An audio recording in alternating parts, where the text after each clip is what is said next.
Donc t'as vraiment appris tout seul, vraiment depuis petit, c'est un truc où, entre guillemets, même t'as baigné dedans, je dirais. Exactement, on a ça dans le sang. Ouais, c'est ça, t'as des impros, non? Ouais, il y a des impros. Carrément, j'ai envie de te dire, ceux qui nous suivent, qui me suivent, sur certaines prestations, ils ont pu le remarquer, ou des fois c'est en mode... Ouais, c'est pas prévu. freestyle. Je vais te laisser te présenter et nous dire ton métier. Moi c'est Joey, je suis DJ officiel de Joey Filet aussi. Je fais de la musique, je mixe, je compose un petit peu. Ok.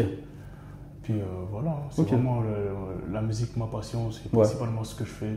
D'accord, ok. En boîte de nuit, en festival. Comment t'as commencé? Est-ce que c'est quelque chose que vraiment tu kiffes depuis petit ou est-ce que c'est venu après? Ben, c'est exactement ça. C'est venu depuis que je suis petit. Depuis que t'es petit? Ouais, Ok. Et quand je dis petit, c'est vraiment très petit, depuis l'âge de 8-9 ans. Ok, Mes d'accord. parents qui écoutent de la musique à fond tout le temps, à la maison, le ménage, dans la voiture, etc.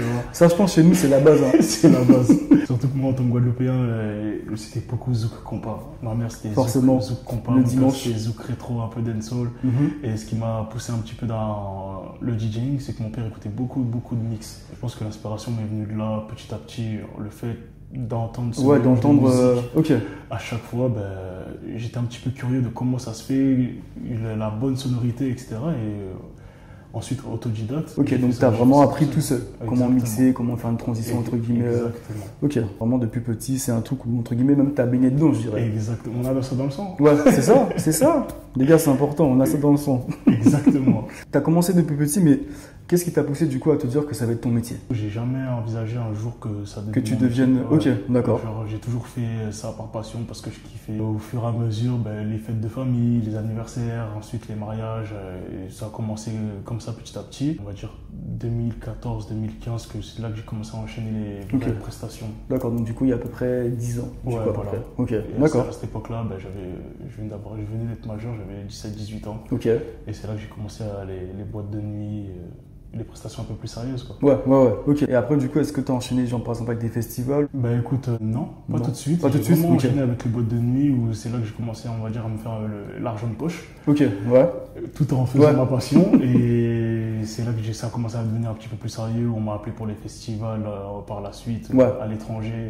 Ok. Et ensuite, on m'a démarché pour me gérer avec certains managers. Ok. Et c'est là que c'est devenu un peu plus sérieux. Je me suis dit, bon, il y a peut-être quelque chose à aller chercher.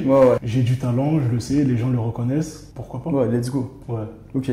Donc là, du coup, actuellement, tu es un manager ou tu te gères tout seul? Tu es un manager. Ouais. D'accord. Ok. Comment on devient, du coup, le DJ officiel d'un artiste? Est-ce qu'il y a des étapes précises? Pas de processus. Il n'y a pas de processus. Ouais. Ok. C'est les connexions à gauche, à droite, les connaissances qui ont aidé. C'est vraiment aussi l'affinité avec certaines personnes, aussi avec l'artiste. Ok, d'accord. Il faut savoir que moi j'ai commencé avec Joey Filet. Au tout début? Au tout début, vraiment. Au tout début, avant même que ça prenne beaucoup d'ampleur. Ok. On avait déjà cette affinité-là et quand ça a pété, en fait, c'est devenu un automatisme. C'est devenu la suite. La suite, Ok. Croire en soi, c'est surtout ça le plus important. Est-ce qu'il y a des impros quand par exemple tu es en festival ou en concert avec lui? Ou est-ce que c'est. Ou est-ce que vraiment c'est. À la minute près, il doit se passer ça? Écoute, je pense qu'il y a des impros, non? Ouais, il y a des impros. Carrément, j'ai envie de te dire, ceux qui nous suivent, qui me suivent, sur certaines prestations, ils ont pu le remarquer ou des fois c'est en mode. Ouais, c'est pas prévu. Freestyle. Ça, ce genre de choses, il faut vraiment le sentir. Parce que nous, des fois, on est en mode impro et on a tellement cette connexion-là que tu le sens pas. Ça vient tout seul. Ouais, on peut penser que c'est prévu comme ça. Exactement. Ça peut arriver qu'on arrive sur des dates, on se dit, bon, ça va être une date plus calme que ce qu'on a l'habitude de faire. Au final, on arrive, c'est le feu. Nous, on se regarde, on se dit, t'as vu, non, en fait, là, il faut envoyer le paquet.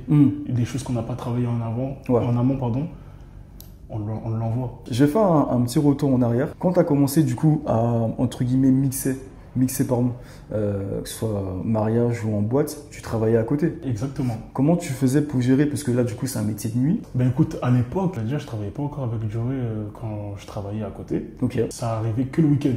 Donc, ça fait que. Donc tu bossais. J'arrivais à alterner. Ok. La semaine, je bossais, la journée, je me reposais. Et après, le week-end, il n'y avait pas le choix d'enchaîner. J'allais mixer, après, j'ai enchaîné directement au taf. Et la journée, j'allais me reposer et puis rebelote le soir, etc. Ah, donc ça va, du coup, donc en gros tu bossais du lundi au vendredi, week-end, full mixage. Mais du coup tu enchaînais 7 jours sur 7. C'est ça, j'avais pas de jour pour moi pour me reposer, mais l'avantage c'est qu'à l'époque, je n'enchaînais pas tous les week-ends.